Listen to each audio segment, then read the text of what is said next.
Hey, this is Tom McElroy at tommcelroysurvival.com. In this tutorial, I'm going to show you how to make a quick, easy, and universal survival trap, meaning that this trap works in just about any survival situation you're going to find yourself in. Not only am I going to show you the trigger mechanism for this type of trap, but I'm going to walk you through my process from start to finish of how to make this trap effective. Alright, to make a figure 4 trap, what I'm going to do is deodorize my hands first. I'm going to do this by washing them, then crushing up charcoal and rubbing it on my hands. This is going to keep my scent from affecting the trap pieces. Then I'm going to take my sticks and notch them so that they all fit together. Fortunately, in the figure 4 trap, there's only two types of notches to make this work.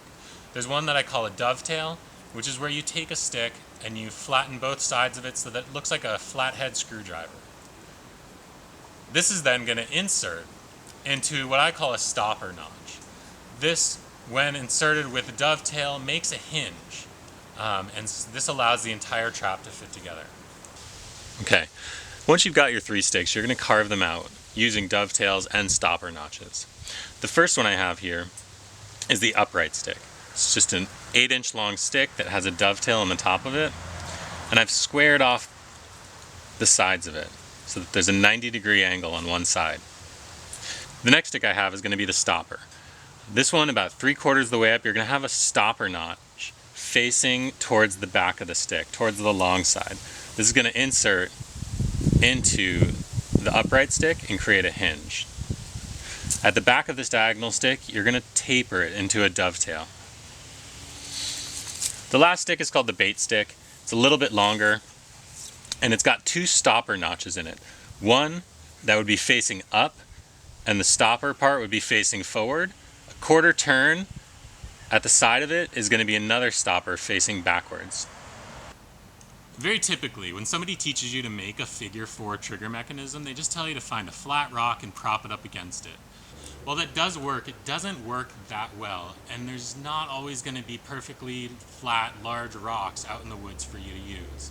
My favorite thing to do is to set up 2 logs, just like this, where one is just a base log to absorb the impact. The other one is the actual deadfall that gets lifted up, and when the trap is triggered, it crushes the animal. This is held together just by 2 sticks that are pounded into the ground beside it to keep this top deadfall log from wobbling from side to side too much. Just helps it stay steady, and it helps guide it in as it's coming in to crush the animal.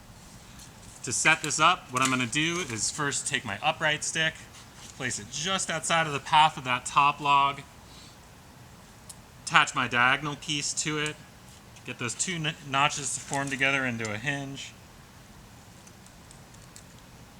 Just going to find a nice balance point on the top log, and I'm going to insert my bait stick.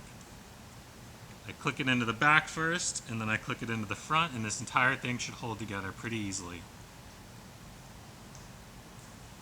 Okay. Now that this is done, I'm going to camouflage everything over, and I'm going to tie my bait down to the bait stick as good as possible. I can't tell you the number of times I've come back to my traps and had it so that they weren't sensitive enough and the animal was able to escape or chew off the bait without actually triggering the trap. Okay, now that this thing is somewhat camouflaged, I'm going to tie my bait onto the end as good as possible. At times I'll even split the bait stick and insert the bait into the split on the stick so it makes it more difficult for the animal to get it. Any way you do it, make it difficult for the animal to get that bait. When the animal does come in, it's going to see that bait and it's going to bite down on it and try to pull it off the stick. When it does, it's going to release the trap and everything's going to spring loose. So it's going to come in right here, pull on the bait, and the entire trap's going to come down, crushing the animal's head. If you like this one, check me out at tommcelroysurvival.com and subscribe to my YouTube page.